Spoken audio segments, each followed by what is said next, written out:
For Sarah Huckabee Sanders, defending the president has become an art form. The Arkansas native picked up the position of White House press secretary when Sean Spicer resigned after months of public ridicule. Since then, Sanders has seemed to become a trusted confidant to Donald Trump, whose presidency has been plagued by a record amount of staff turnover. Though Sanders is responsible for defending the president, the pair haven't always been on the same page.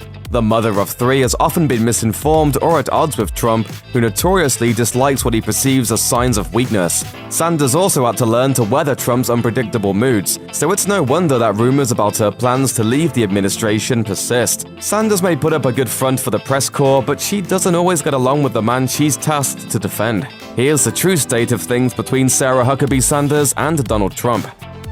The face.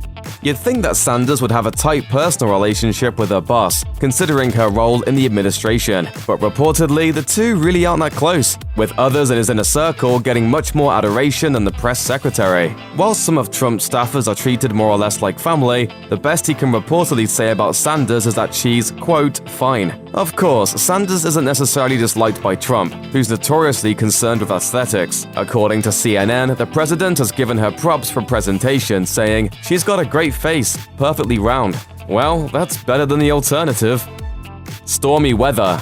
Presidents and adult film stars didn't used to go together in the news cycle, but Trump is a different sort of president. Even 2 years in, government staffers are still trying to adjust to the new status quo, and Sanders may have missed the memo. Reportedly, Trump was quite upset with the way she handled the Stormy Daniels situation, while that story was still developing. Daniels' allegations outlined an outlandish extramarital affair that reportedly involved non-disclosure agreements, thug-like threats, and somehow Shark Week. Trump denied the affair and initially claimed to have no knowledge of the $130,000 payoff Daniels claimed she received in exchange for her silence. Naturally, Sanders had to field quite a few questions about the payoffs. In March 2018, she claimed that Daniels' case against Trump went to arbitration, which ended in the president's favor. According to CNN, this was the first time the White House admitted Trump was involved with Daniels in any way, essentially serving as an admission that the non-disclosure agreement existed. As you might imagine, Trump was reportedly unhappy with Sanders' statement.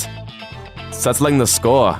In June 2018, Sanders was turned away from Red Hen, a farm-to-table restaurant in Lexington, Virginia. The restaurant's co-owner said the move was a protest towards what they saw as Trump's inhumane and unethical administration. Though Trump came to Sanders' defense eventually, his response was delayed and notably lukewarm. He also was allegedly asking people about their private impressions of the press secretary. To many, this signaled that Sanders was falling out of favor with Trump.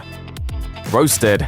During 2018's annual White House Correspondents' Dinner, comedian Michelle Wolf roasted the administration and made particularly sharp remarks about Sanders, who was sitting at the head table. And I'm never really sure what to call Sarah Huckabee Sanders. Like, what's Uncle Tom but for white women who disappoint other white women?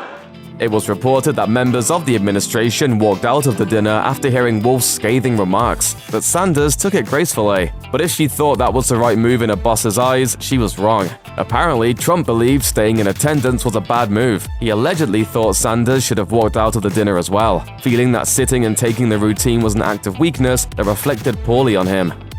On message. You would think that the president's official mouthpiece would be the one person who's always on message, but that's not the case. In fact, the two have a history of contradictory statements. In March 2018, Sanders denied that Trump knew anything about the payment given to Stormy Daniels, which Trump's former attorney Michael Cohen claimed was from his own personal funds. Sanders admitted that she had conversations with the president on the subject. Fast forward to early May, and Trump's attorney Rudy Giuliani claimed Trump had reimbursed Cohen for the Daniels payment, meaning he definitely knew the payment existed. Cohen later confirmed as much in his guilty plea at a criminal trial that stemmed, in part, from the payoffs. Sanders claimed that she had no idea Trump knew about the payment in advance, putting her in a lose-lose situation. She's either lying to the public or she's out of the loop. The long haul. While Sanders has managed to hold on to her job for more than a year, that doesn't mean she's going to be in the White House through Trump's whole presidency. But during her tenure, she's become one of the more reliable elements of Trump's White House, and some close to the president have reportedly gone into panic mode over the thought of Sanders leaving. As one former administration official reportedly put it, who would want that job? Thanks to numerous contradictions and incorrect statements, Sanders' credibility has waned. The real problem preventing her from sticking around may be the amount of time she's contributed to embarrassing Trump, a hard thing to come back from. Though Sanders has publicly claimed that she has no plans to leave, it's been reported that higher-ups have begun asking around about possible replacements. If history is anything to go by, no one, including Sanders, is going to see the end coming until it actually happens. If Sanders does leave, it'll be par for the course of an administration plagued by early departures. The only real question is, who will be next?